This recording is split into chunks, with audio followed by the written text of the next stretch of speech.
Emelie, and this is my little sidekick, Wren. She has just turned 11 months old, so I am here. Yeah, you did. I'm here to do her 11-month update, but it's gonna be a bit of a combination. The last update I did was her 8-month one. I haven't done an update in a few months because of a few reasons, some of which I'm gonna talk about in this video, so stay tuned for that. So if you're interested in seeing my baby's updates and maybe how they compare to your own child, stay tuned and I hope you enjoy. Are you okay? Maybe don't rock and eat. What is that? I should mention too, it's highly unlikely that Wren is going to sit still for 5 minutes of this video. So she's probably gonna be checking in and out, probably be pulling out clothes of the drawer behind us. Are you waving? Are you waving, Munchkin? So without further ado, let's jump right in. All right, so I've just set her up with some books. So I'm gonna jump right in and start with mobility. So in my last update, I talked about Wren crawling. She did the army crawl for a long time, so she wasn't pushing up on all fours, she was pulling herself around the room. It was her move, it was working for her, she covered ground. I didn't even think that she was gonna push up on all fours and do a proper crawl, but around the 10-month mark, she did push up, and since then has been crawling like a normal child. Wren also didn't pull herself up for a little bit longer than I expected, I guess. So again, it was around the 10-month mark where Wren was really comfortably pulling herself up and standing strong. Since then, she's very quickly learned how to couch surf and walk around by having her hand on something. So as long as she has even a pinky on the couch or, here, read your book. There you go. On the couch or on her walker, she's quite comfortable to walk around. She also walks around if she's holding our hands. If we try and get her to let go of one hand and only walk using one hand, she gets very uncomfortable and doesn't want to do it. Wren can stand independently for a couple seconds as long as she doesn't realize she's doing it. So you can kind of trick her sometimes and get her to let go, distract her for a couple seconds, but as soon as she realizes that she's standing by herself, she drops her bum down and she doesn't want anything to do with it. I'm really not sure if Wren's going to be walking by one, just because her development in this area has been a little bit slower. It's hard to say because I think with anything that I've seen her do, it's kind of like one day she can't do it and one day she can. So who knows, she may surprise me and she may just start walking out of the blue, get that courage to let go and just kind of be off. I wouldn't be surprised, but we'll have to wait and see. One of the big issues that I have kind of stopped vlogging for the last few months is that I was just so stinking tired. We got hit very hard with the 8-month sleep regression. And if you don't know what that is, a sleep regression is a developmental leap where the baby's sleeping patterns change. So the other big sleep regression that we experienced was the 4-month sleep regression, and this is when apparently babies start dreaming. We noticed that Wren started waking up a lot more at night, and that one hit us hard, but not as hard as the 8-month sleep regression. So we sleep trained Wren at 6 months, and she was doing amazing. She was sleeping through the night. She was going to sleep independently. It was awesome. And then right at the 8-month mark, everything changed. She started waking up several times a night, and the big thing was that she was really hard to get back down. So she would be up sometimes for 1 to 3 hours. And if you watch my vlog where my husband is away, I think the vlog's called Solo Parenting, you will see kind of how I was dealing with this. And basically what we had to end up doing was sleep training again several times. I want to do a video all about what I've learned through the process of sleep training, because the biggest thing that I've realized is it's not necessarily a one-time thing. Sometimes you have to go back and visit it several times to really hammer home those good habits for your child. So that 8-month sleep regression, it took a good 8 weeks or so to get through. We are through it now, fingers crossed, but it wasn't easy.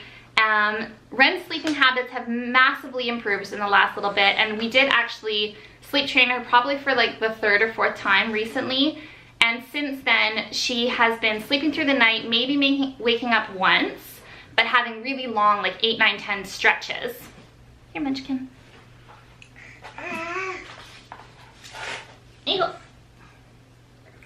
Yeah, having really long 8, 9, 10 hour stretches, which is amazing. It's massively affected Wren's sleeping patterns is teething. And With Wren, it's not just a 3-day event to cut a tooth. It goes on for weeks, and it's a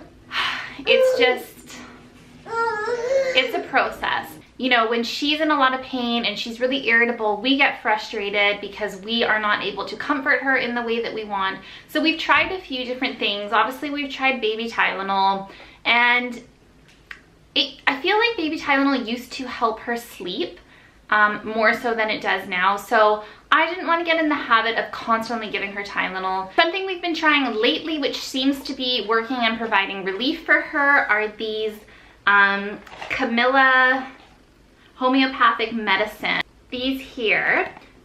So this is for teething specifically. So it's called Camilla by Boron. It comes with the product in these silver packages. Each package contains, I don't know how many, but a handful of these. Do I have any left? Oh, yeah. Each package contains a number of these little tubes, and basically you just screw up the top and squeeze it into baby's mouth. And it seems to be providing relief more so than the Tylenol did for her. And that's probably because they are specifically for teething and maybe is targeting you know, the discomfort a little bit better. So those seem to be helping. She has recently cut her second front tooth, and then she has 2 more on either side of her front teeth that are close behind that we are kind of expecting any day.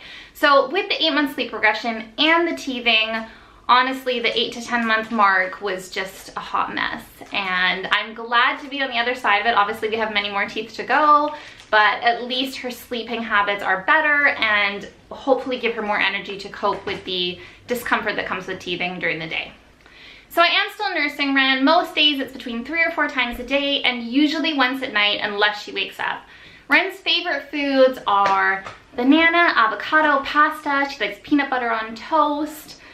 She pretty much eats whatever we're eating.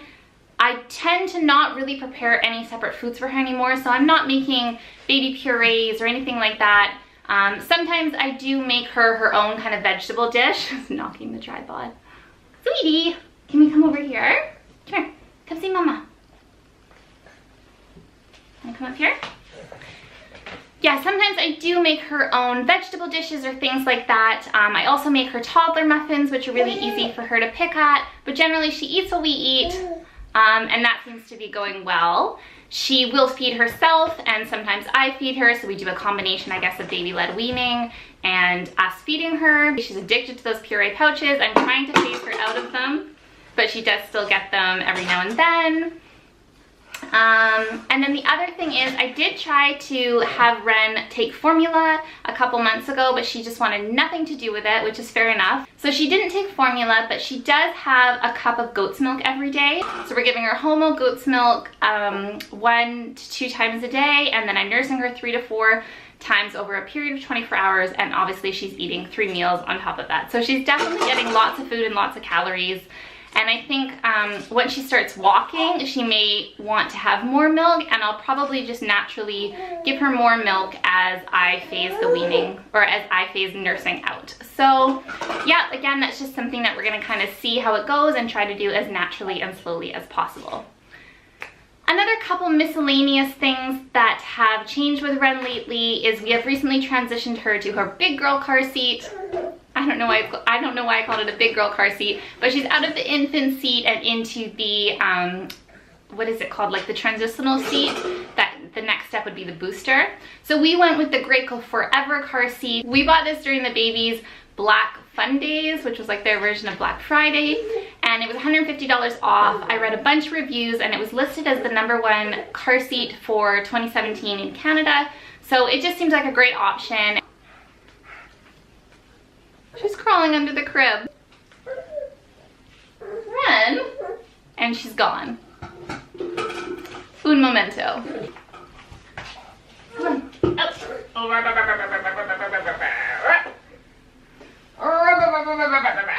And then the other big thing is that Wren is turning 1 this month, so I am in full-blown party planning mode. We are going to be doing a winter wonderland theme for her since she was born just after Christmas, and it was snowing the day she was born. I'm so excited. I love party planning.